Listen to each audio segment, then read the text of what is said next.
Hello दोस्तों। तो आज हम आरआरबी रेलवे सुरक्षा बल आरपीएफ परीक्षा 2019 के कांस्टेबल का पेपर का जो 19/1/2019 के शिफ्ट फर्स्ट का आया हुआ पेपर है उसका आज हम एनालिसिस करेंगे। इसके पहले के जितने भी प्रैक्टिस सेट था उसका हमने एनालिसिस कर लिया है। तो अगर आप वो वीडियो नहीं देखे हैं तो सबसे पहले वीडियो देख लें, और अगर इस चैनल पर आप पहली बार हैं तो चैनल को सब्सक्राइब कर लें। तो चलिए हम आज के क्वेश्चन को स्टार्ट करते हैं। देखिए आज का हमारा फर्स्ट क्वेश्चन देखिए दिया गया है। फर्स्ट क्वेश्चन है, भारतीय दूरसंचार विनियामक प्राधिकरण का मुख्यालय कहाँ स्थित है? तो इसका हमारा राइट आंसर हो जाएगा ऑप्शन बी, नई दिल्ली। इससे जुड़े कुछ महत्वपूर्ण तथ्य हम देखिए। भारतीय दूरसंचार विनियामक प्राधिकरण भारत में दूरसंचार पर नियंत्रण हेतु एक स्वायत्त नियामक प्राधिकरण है। इसका गठन 20 फरवरी 1997 में भारत सरकार द्वारा किया गया था। इसका मुख्यालय नई दिल्ली में स्थित है। दूरसंचार कंपनियों का विनियमन व नियंत्रण इसका प्रमुख कार्य है। नेक्स्ट क्वेश्चन की हम बात करें, देखिए हमारा नेक्स्ट क्वेश्चन दिया गया है, जिस धन को भूमि, भवन, मशीन और अन्य उपकरण जैसे परिसंपत्तियों को खरीदने के लिए खर्च किया जाता है उसे क्या कहते हैं? तो इसका हमारा राइट आंसर हो जाएगा ऑप्शन ए, निवेश। इससे जुड़े तथ्य हम देखिए। निवेश या विनियोग का सामान्य आशय ऐसे व्ययों से है जो उत्पादन क्षमता में वृद्धि लाए या भविष्य में आय के सृजन में योगदान करे। भूमि, भवन, मशीन और अन्य उपकरण जैसे अस्थायी संपत्तियों को क्रय करना निवेश प्रक्रिया के अंतर्गत शामिल किया जाता है। इनके विक्रय से भविष्य में कुछ अधिक या आय अर्जित किया जा सकता है। नेक्स्ट क्वेश्चन की हम बात करें, देखिए हमारा नेक्स्ट क्वेश्चन दिया गया है। नेक्स्ट क्वेश्चन है कि निम्नलिखित में से क्या भारत के संविधान की प्रस्तावना का भाग नहीं है? तो इसका हमारा राइट आंसर हो जाएगा ऑप्शन बी, भारतीय ध्वज। इससे जुड़े कुछ हम तथ्य देखिए। प्रस्तावना को संविधान की आत्मा कहा जाता है। स्वतंत्रता, समानता, न्याय, समाजवादी, पंथ निरपेक्षता, लोकतांत्रिक एकता व अखंडता भारतीय संविधान के प्रस्तावना का भाग है। भारतीय ध्वज को प्रस्तावना में शामिल नहीं किया गया है। अगले हम क्वेश्चन की बात करें, देखिए हमारा नेक्स्ट क्वेश्चन दिया गया है। क्वेश्चन हमारा है कि चालकों को महत्वपूर्ण संदेश देने के लिए विभिन्न ध्वजों का प्रयोग किया जाता है। सफ़ेद ध्वज किसे इंगित करता है? तो इसका हमारा राइट आंसर हो जाएगा ऑप्शन सी, ट्रैक पर धीमी गति से चलने वाले वाहनों को चेतावनी देना। इससे जुड़े कुछ हम तथ्य देखिए। कार रेसिंग में सूत्र फर्स्ट तहत चालकों को जानकारी इंगित करने के लिए 10 अलग अलग झंडा ट्रैक पर धीमी गति से चलने वाले वाहनों की उपस्थिति को संकेत का चेतावनी देता है। जैसे विभिन्न ध्वजों का संकेत निम्न है। जैसे सफ़ेद ध्वज का क्या है? ट्रैक पर धीमी गति से वाहन चलाने का संकेत होता है। पीला ध्वज का होता है ट्रैक पर खतरे का संकेत।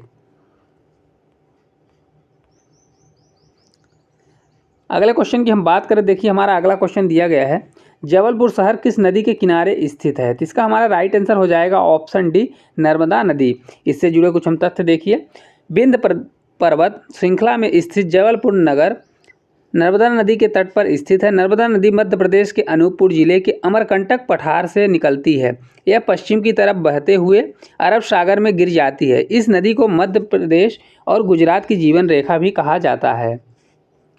अगले क्वेश्चन की हम बात करें, देखिए हमारा अगला क्वेश्चन दिया गया है, महिला और बाल विकास मंत्रालय में वर्तमान में मंत्रिमंडल सदस्य कौन हैं? तो इसका हमारा राइट आंसर हो जाएगा ऑप्शन सी, श्रीमती मेनका संजय गांधी। इससे जुड़े कुछ हम तथ्य देखिए। प्रश्नकाल के समय महिला और बाल विकास मंत्रालय का कैबिनेट मंत्री श्रीमती मेनका संजय गांधी थी। वर्तमान में इस मंत्रालय का कैबिनेट मंत्री श्रीमती स्मृति ईरानी है। ध्वस्त है कि महिला एवं बाल विकास भारत सरकार का एक मंत्रालय है। इसकी स्थापना 1985 में एक विभाग के रूप में हुई थी, जिसे वर्ष 2006 में एक मंत्रालय के रूप में परिवर्तित कर दिया गया। अगले हम क्वेश्चन की बात करें, देखिए हमारा अगला क्वेश्चन दिया गया है, भारत के प्रथम मुस्लिम राष्ट्रपति कौन है? तो इसका हमारा राइट आंसर हो जाएगा option C, doctor Zakir Hussain. इससे जुड़े तो तथ्य देखिए। डॉक्टर जाकिर हुसैन देश के तीसरे राष्ट्रपति के रूप में 13 मई 1967 को कार्यभार ग्रहण किया। यह भारत के प्रथम मुस्लिम राष्ट्रपति थे। इनका कार्यकाल वर्ष 1967 से लेकर 1969 तक था। अगले क्वेश्चन की हम बात करें, देखिए अगला क्वेश्चन दिया गया है, सेवा समिति के संस्थापक कौन हैं? तो इसका हमारा राइट आंसर हो जाएगा ऑप्शन ए हृदयनाथ कुजरू। इससे जुड़े कुछ हम तथ्य देखिए। पंडित हृदयनाथ कुजरू ने 1914 ईस्वी में इलाहाबाद में सेवा समिति की स्थापना की। उन्होंने स्वेट्स ऑफ इंडिया सोसाइटी के सदस्य के साथ साथ संविधान सभा के सदस्य के रूप में भी कार्य किया, जबकि ज्योतिबा राव फुले ने वर्ष 1873 में महाराष्ट्र में सत्यशोधक समाज की स्थापना की। अगले क्वेश्चन की हम बात करें, देखिए हमारा नेक्स्ट क्वेश्चन दिया गया है, कौन सा देश प्राकृतिक रबर का सबसे बड़ा उत्पादक है? तो इसका हमारा राइट आंसर हो जाएगा ऑप्शन सी थाईलैंड। इससे जुड़े कुछ हम तथ्य देखिए। खाद्य और कृषि संगठन कारपोरेट सांख्यिकी डेटाबेस 2019 के अनुसार थाईलैंड दुनिया का सबसे बड़ा प्राकृतिक रबर उत्पादक देश है। इसके बाद इंडोनेशिया, वियतनाम, भारत और चीन का स्थान है। नेक्स्ट क्वेश्चन की हम बात करें, देखिए नेक्स्ट क्वेश्चन हमारा दिया गया है, माइकल जॉर्डन किस खेल से संबंध है? तो इसका हमारा राइट आंसर हो जाएगा ऑप्शन बी बास्केटबॉल। इससे जुड़े कुछ हम तथ्य देखिए। माइकल जॉर्डन का जन्म न्यूयॉर्क अमेरिका में हुआ था। वह बास्केटबॉल के एक प्रसिद्ध खिलाड़ी हैं। इनको एयर जॉर्डन के नाम से भी जाना जाता है। अगले क्वेश्चन की हम बात करें, देखिए अगला क्वेश्चन दिया गया है, ऑगस्टा मास्टर ट्रॉफी किस खेल से संबंधित है? तो इसका हमारा राइट आंसर हो जाएगा ऑप्शन ए गोल्फ। इससे जुड़े कुछ हम तथ्य देखिए। ऑगस्टा मास्टर ट्रॉफी गोल्फ से संबंधित है। गोल्फ से संबंधित अन्य ट्रॉफियाँ जैसे Canada cup, Colombo cup, Ryder cup, Eisenhower cup, Walker cup इत्यादि। अगले क्वेश्चन की हम बात करें, देखिए हमारा अगला क्वेश्चन दिया गया है, भारत में निम्नलिखित में से कौन सी भाषा किसी भी राज्य की राजभाषा नहीं है? तो इसका हमारा राइट आंसर हो जाएगा ऑप्शन डी खांसी। इससे जुड़े कुछ हम तथ्य देखिए। पंजाबी पंजाब राज्य से, गुजराती गुजरात राज्य तथा उड़िया उड़ीसा राज्य की राजभाषा है। खांसी जो है ऑस्ट्रो एशियाटिक भाषाओं के मोन खेमर परिवार की एक शाखा है। यह मेघालय में खांसी समुदाय द्वारा बोले जाने वाली प्रमुख भाषा है। अगले क्वेश्चन की हम बात करें, देखिए दिया गया है, अगला क्वेश्चन है, अरुणाचल प्रदेश की राजधानी शहर कौन सा है? तो इसका हमारा राइट आंसर हो जाएगा ऑप्शन डी ईटानगर। इससे जुड़े कुछ हम तथ्य देखिए। अरुणाचल प्रदेश भारत का एक उत्तर पूर्वी राज्य है। इसकी सीमा म्यांमार, चीन, भूटान से मिलती है। अरुणाचल प्रदेश की राजधानी ईटानगर है। तवांग अरुणाचल प्रदेश का शहर है। यहाँ पर एशिया का सबसे बड़ा बौद्ध मठ है। इस मठ का निर्माण मेराक लामा लोंगडे ग्यानसो ने कराया था। अगले क्वेश्चन की हम बात करें तो देखिए हमारा अगला क्वेश्चन दिया गया है, इस शासन में G2E से क्या तात्पर्य है? तो इसका हमारा राइट आंसर हो जाएगा option B government to employees. इससे जुड़े कुछ हम तथ्य देखिए। ई शासन का आशय किसी देश के नागरिकों को सरकारी सूचना एवं सेवाओं को प्रदान करने के लिए संचार एवं सूचना प्रौद्योगिकी के प्रयोग से है। भारत में ई शासन का प्रयोग 1970 के दशक के दौरान हुआ था। इस शासन में सहभागिता के प्रकार निम्न प्रकार से हैं। पहला दिया गया है G2E का आशय सरकार से कर्मचारी। ऑप्शन सेकंड दिया गया है G2G का आशय सरकार से सरकार। ऑप्शन थर्ड दिया गया है G2C का आशय सरकार से नागरिक। ऑप्शन फोर्थ दिया गया है G2B का आशय सरकार से व्यापार का है। अगले क्वेश्चन की हम बात करें, देखिए अगला क्वेश्चन दिया गया है, बौद्ध प्रतीक धर्मचक्र किसे दर्शाता है? तो इसका हमारा राइट आंसर होगा ऑप्शन ए प्रथम उपदेश। इससे जुड़े कुछ हम तथ्य देखिए। गौतम बुद्ध का मृगदा वन में 5 भिक्षुओं को दिया गया था। प्रथम उपदेश बौद्ध धर्म में धर्मचक्र प्रवर्तक के रूप में जाना जाता है। ध्यातव्य है कि गौतम बुद्ध का जन्म 563 ईसा पूर्व में लुम्बिनी में और निर्माण कुशीनगर में हुआ था।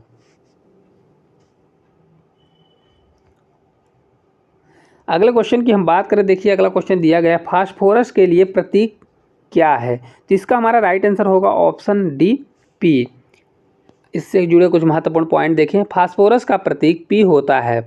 इसका परमाणु क्रमांक 15। फास्फोरस ग्रीक शब्द फास्फोरोस से अपनाया गया है, जिसका अर्थ प्रकाश लाने वाला है। इसके प्रकारों में सफ़ेद, लाल और काला फास्फोरस है। सफ़ेद फास्फोरस का प्रयोग क्लेवर्स और आग लगाने वाले उपकरणों में होता है। फास्फोरस जो फास्फेट के रूप में मनुष्यों और पशुओं के अस्थि निर्माण में सहायक होता है। अगले क्वेश्चन की हम बात करें तो अगला देखिए क्वेश्चन दिया गया है, भारत के प्रधानमंत्री को शपथ कौन दिलवाता है? तो इसका हमारा राइट आंसर होगा ऑप्शन डी, राष्ट्रपति। इससे जुड़े कुछ हम तथ्य देखिए, प्रधानमंत्री को शपथ भारत का राष्ट्रपति दिलाता है। संविधान के अनुच्छेद 74 में राष्ट्रपति को सहायता और सलाह देने के लिए मंत्रिपरिषद का प्रावधान किया गया है।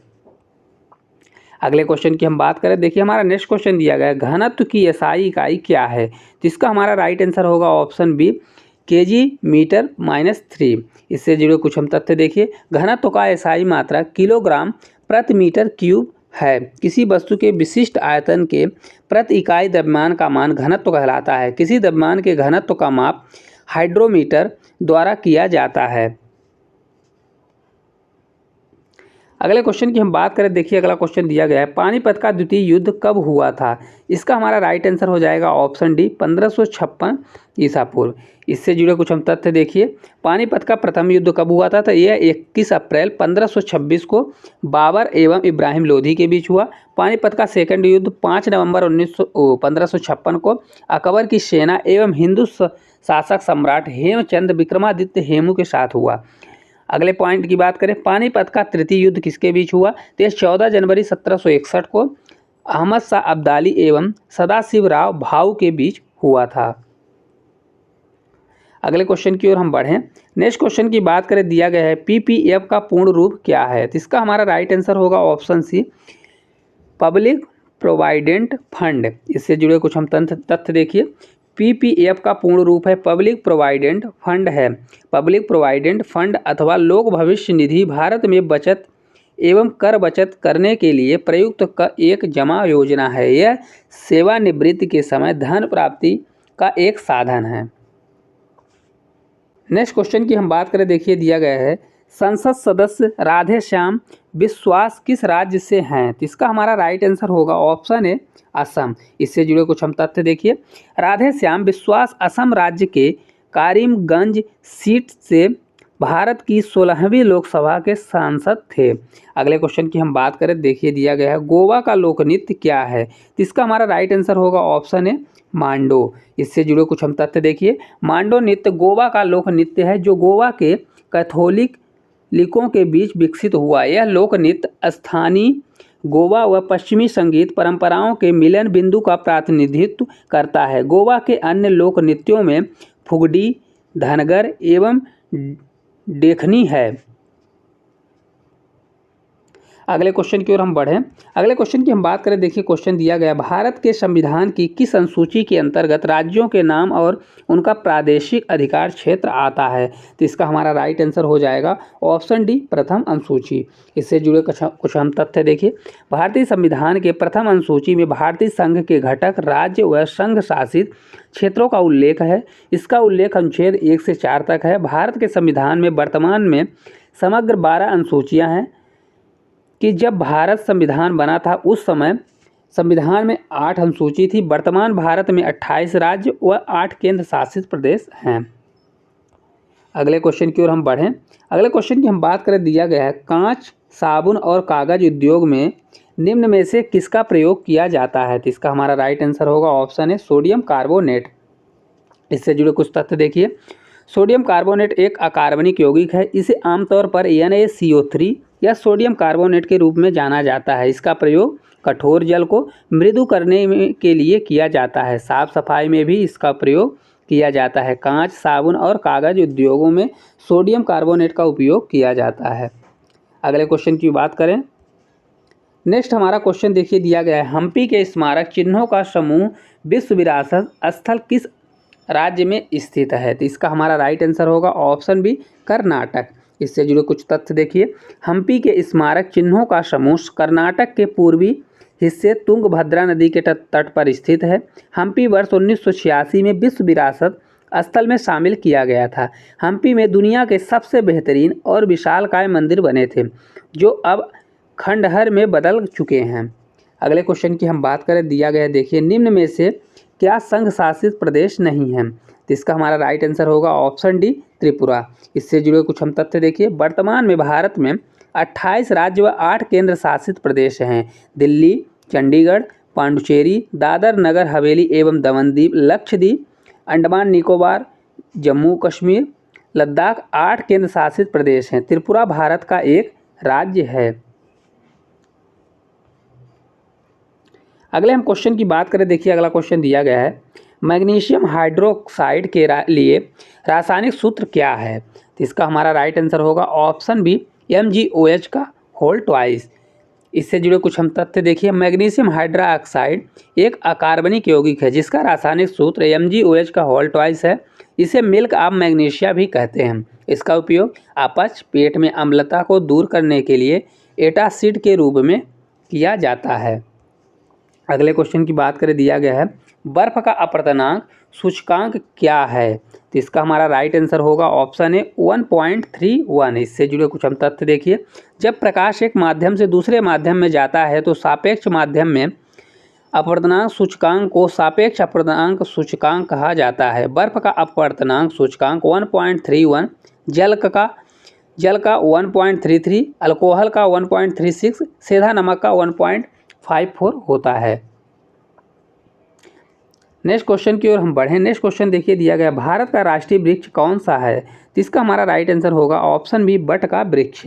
इससे जुड़े कुछ हम तथ्य देखिए, भारत का राष्ट्रीय वृक्ष बट वृक्ष बरगद का पेड़ है। इसका वनस्पतिक नाम फिकस बेगालेसिस है। भारत का राज्य चिन्ह अशोक के सिंह स्तंभ की अनुकृति है। भारत का राष्ट्रीय फल आम, राष्ट्रीय पुष्प कमल, राष्ट्रीय पशु बाघ है। अगले क्वेश्चन की हम बात करें, देखिए हमारा नेक्स्ट क्वेश्चन दिया गया है, श्री फिरोज शाह मेहता ने कौन सा समाचार पत्र प्रारंभ किया था? तो इसका हमारा राइट आंसर होगा ऑप्शन बी बॉम्बे क्रॉनिकल। इससे जुड़े कुछ हम तथ्य देखिए, वर्ष 1910 ईस्वी में श्री फिरोज शाह मेहता ने द बॉम्बे क्रॉनिकल साप्ताहिक समाचार पत्र प्रारंभ किया था। यह अंग्रेजी भाषा में निकलता था। ध्यातव्य है कि श्री फिरोज शाह मेहता 1890 ईस्वी में भारतीय राष्ट्रीय कांग्रेस के अध्यक्ष बने थे। अगले क्वेश्चन की हम बात करें, देखिए अगला क्वेश्चन दिया गया है, भारत का मार्टिन लूथर किसे कहा जाता है? तो इसका हमारा राइट आंसर होगा ऑप्शन सी दयानंद सरस्वती को। इससे जुड़े तथ्य देखिए, दयानंद सरस्वती आधुनिक भारत के चिंतक तथा आर्य समाज के संस्थापक थे। वेदों की ओर लौटो इनका प्रमुख नारा था। इन्हें भारत का मार्टिन लूथर कहा जाता है। इनके बचपन का नाम मूल शंकर था। इनके विचारों का संकलन इनकी कृति सत्यार्थ प्रकाश में मिलता है, जिसकी रचना इन्होंने हिंदी भाषा में की थी। अगले क्वेश्चन की हम बात करें, देखिए दिया गया है, प्रकाश किरण के रंगीन घटक के बैड को इसका डॉट डॉट कहते हैं। तो इसका हमारा राइट आंसर होगा ऑप्शन डी स्पेक्ट्रम। इससे जुड़े कुछ तथ्य देखिए, जब सूर्य का प्रकाश प्रिज्म से होकर गुजरता है तो वह अपवर्तन के पश्चात प्रिज्म के आधार की ओर झुकने के साथ साथ विभिन्न रंगों के प्रकार में बढ़ जाता है। तो इस माध्यम से प्राप्त रंगों के समूह को वर्णक्रम कहते हैं, जिसका मुख्य स्रोत सूर्य है। प्रकाश किरण के रंगीन घटक हैं, बैंड को इसका स्पेक्ट्रम कहते हैं, जैसे इंद्रधनुष, सूर्य से निकलने वाले लाल रंग।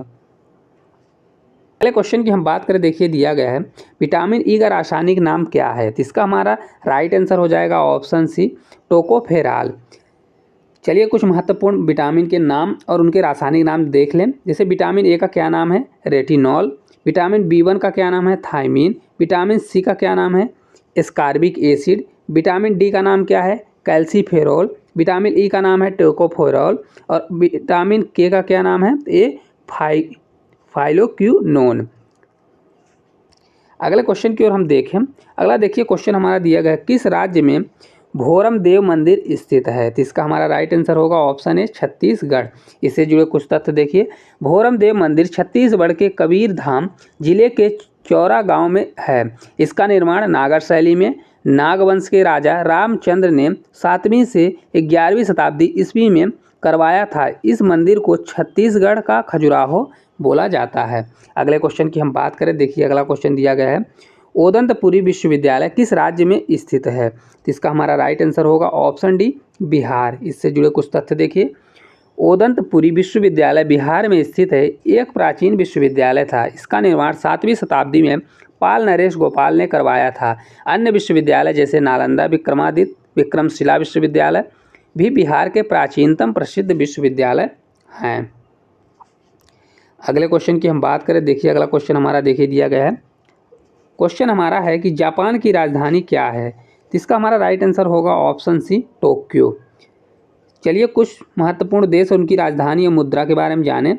जैसे दिया हुआ है जापान की राजधानी क्या है, तो जापान की राजधानी टोक्यो, इसकी मुद्रा क्या है, येन है। मिस्र की राजधानी काहिरा, इसकी मुद्रा क्या है, मिस्र पाउंड। चीन की राजधानी क्या है, बीजिंग, और इसकी मुद्रा युआन। और अर्मीनिया की राजधानी क्या है, एरेवान, और इसकी मुद्रा है द्राम। अगले क्वेश्चन की हम बात करें, देखिए अगला क्वेश्चन दिया गया है डी.वाई. पाटिल स्टेडियम कहाँ स्थित है, तो इसका हमारा राइट आंसर होगा ऑप्शन है मुंबई। इससे जुड़े कुछ तथ्य देखिए। डी.वाई. पाटिल स्टेडियम, जिसे डी.वाई. पाटिल स्पोर्ट्स स्टेडियम भी कहा जाता है, यह महाराष्ट्र के नवी मुंबई में नेरुल में डी.वाई. पाटिल परिसर में एक क्रिकेट और फुटबॉल स्टेडियम स्थित है। अगले क्वेश्चन की हम बात करें, देखिए दिया गया है मकड़ी के अध्ययन को क्या कहते हैं,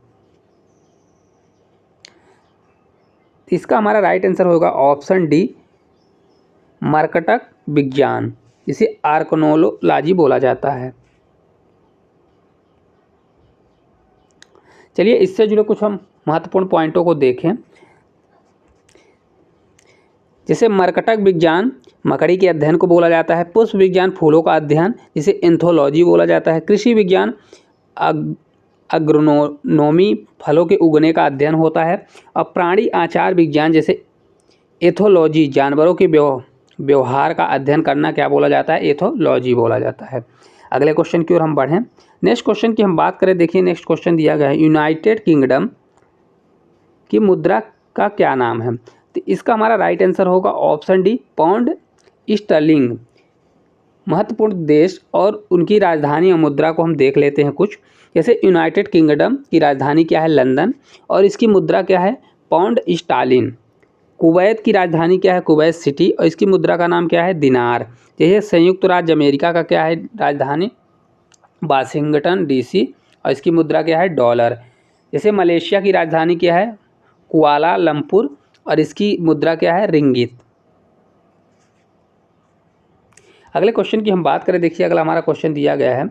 क्वेश्चन है रेत से बने स्थान और समुद्र के भीतर जमीन की पट्टी द्वारा समुद्र से अलग हुए क्षारी पानी की झील को क्या कहते हैं, तो इसका हमारा राइट आंसर हो जाएगा ऑप्शन सी लैंगूर झील। इससे जुड़े कुछ हम तथ्य देखिए। रेत से बने स्थान और समुद्र के भीतर जमीन की पट्टी द्वारा समुद्र से अलग हुए क्षारी पानी की झील को लैंगूर कहते हैं। जैसे चिल्का झील क्या है, एक लैंगूर झील का उदाहरण है। अगले क्वेश्चन की ओर हम बढ़े। अगले क्वेश्चन की हम बात करें, दिया गया कुत्ते में गुणसूत्रों की संख्या होती है, तो इसका हमारा राइट आंसर होगा ऑप्शन डी 39 जोड़ी। कुछ महत्वपूर्ण पॉइंटों के बारे में हम देखिए। जैसे मानव में कितने गुणसूत्र होते हैं, 23 जोड़ी गुणसूत्र। कुत्ता में कितने होते हैं, 39 जोड़ी। घोड़ा में कितने होते हैं, 32 जोड़ी। और कबूतरों में कितने होते हैं, तो 40 जोड़ी गुणसूत्र पाए जाते हैं। अगले क्वेश्चन की ओर हम बढ़ें, देखें। अगला क्वेश्चन देखिए दिया गया, निम्न में से किस ग्रह को युद्ध का रोमन देवता कहा जाता है, तो इसका हमारा राइट आंसर हो जाएगा ऑप्शन डी मंगल को। इससे जुड़े कुछ हम तथ्य देखिए। सौरमंडल के सबसे बड़े ग्रह बृहस्पति का नाम रोमन देवताओं के राजा के लिए रखा गया था, जबकि मंगल ग्रह के लाल रंग ने रोमन को उनकी युद्ध के देवता के नाम पर रखा था। अगले क्वेश्चन की ओर हम बढ़ें। अगला देखिए हमारा क्वेश्चन दिया गया है, संविधान सभा की ऑर्डर ऑफ बिजनेस समिति के अध्यक्ष कौन थे, राइट आंसर हो जाएगा ऑप्शन सी के.एम. मुंशी। महत्वपूर्ण पॉइंटों के बारे में हम देखें। जैसे समिति का नाम और अध्यक्ष देखें। जैसे समिति दी गई, ऑर्डर ऑफ बिजनेस समिति के अध्यक्ष कौन थे, के.एम. मुंशी थे। मौलिक अधिकार प्रांतीय संविधान समिति के कौन थे, सरदार वल्लभ भाई पटेल। संचालन समिति के कौन थे, डॉक्टर राजेंद्र प्रसाद थे। संघ राज्य समिति के कौन थे, पंडित जवाहरलाल नेहरू थे। अगले क्वेश्चन की ओर हम बढ़ें। नेक्स्ट क्वेश्चन की हम बात करें, देखिए दिया गया रूपकुंड झील किस राज्य में स्थित है, तो इसका हमारा राइट आंसर हो जाएगा ऑप्शन डी उत्तराखंड। इससे जुड़े कुछ हम तथ्य देखिए। रूपकुंड झील भारत के उत्तराखंड राज्य के चमोली जिले में स्थित एक हिम झील है। इसे भारत की रहस्यमयी झील भी कहते हैं। अगले क्वेश्चन की हम बात करें, देखिए अगला क्वेश्चन दिया गया है। अगला हमारा क्वेश्चन है, खेल कूद में ITTF का पूर्ण रूप क्या है, इसका हमारा राइट आंसर हो जाएगा option A international table tennis federation. इससे जुड़े कुछ तथ्य देखिए। ITTF का पूर्ण रूप अंतर्राष्ट्रीय टेबल टेनिस महासंघ है। यह महासंघ सभी टेबल टेनिस संघों के लिए विश्व शासी निकाय है। इसका मुख्यालय लाजेन स्विट्जरलैंड में स्थित है। अगले क्वेश्चन की बात करें, देखिए अगला क्वेश्चन हमारा दिया गया है, मध्य प्रदेश में निम्न में से कौन सा बाघ अभ्यारण्य स्थित है। इसका हमारा राइट आंसर होगा ऑप्शन ए पन्ना राष्ट्रीय उद्यान। इससे जुड़े कुछ तथ्य देखिए, पन्ना राष्ट्रीय उद्यान भारत में मध्य प्रदेश के पन्ना और छतरपुर जिले में स्थित एक राष्ट्रीय उद्यान है। इसे वर्ष 2011 में बायोस्फीयर रिजर्व का दर्जा प्रदान किया गया था। यद्यपि मानस राष्ट्रीय उद्यान असम में, नागरहोल राष्ट्रीय उद्यान एवं बांदीपुर राष्ट्रीय उद्यान कर्नाटक में स्थित हैं। नेक्स्ट क्वेश्चन की हम बात करें, देखिए नेक्स्ट क्वेश्चन दिया गया है, पृथ्वी का बड़ा तट स्थल उपग्रह कौन सा है। तो इसका हमारा राइट आंसर होगा ऑप्शन डी चंद्रमा। इससे जुड़े कुछ तथ्य देखिए, चंद्रमा पृथ्वी का एकमात्र प्राकृतिक उपग्रह है। यह सौर मंडल का 5वां सबसे विशाल प्राकृतिक उपग्रह है।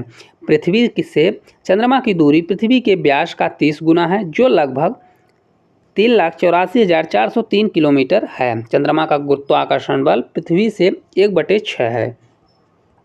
नेक्स्ट क्वेश्चन की हम बात करें, देखिए दिया गया, भारतीय पुरुष क्रिकेट टीम के बॉलिंग कोच वर्तमान में कौन है। तो इसका हमारा राइट आंसर हो जाएगा ऑप्शन सी भरत अरुण। इससे जुड़े कुछ तथ्य देखिए, प्रश्नकाल के समय भरत अरुण भारतीय पुरुष क्रिकेट टीम के बॉलिंग कोच थे। वर्तमान में कौन है, तो वर्तमान 2023 में पुरुष क्रिकेट टीम के बॉलिंग कोच पारस म्याम्फ्रे हैं।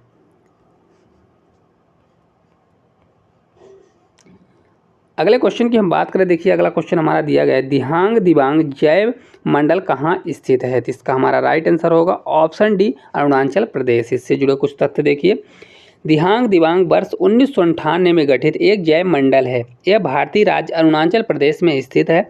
इस जैव मंडल में विभिन्न वन्य जीव पाए जाते हैं, जैसे लाल गोरल, कस्तूरी मृग, लाल पांडा, एशियाई काला भालू, मिस्मी ताकिन एवं उड़ने वाली गिलहरी।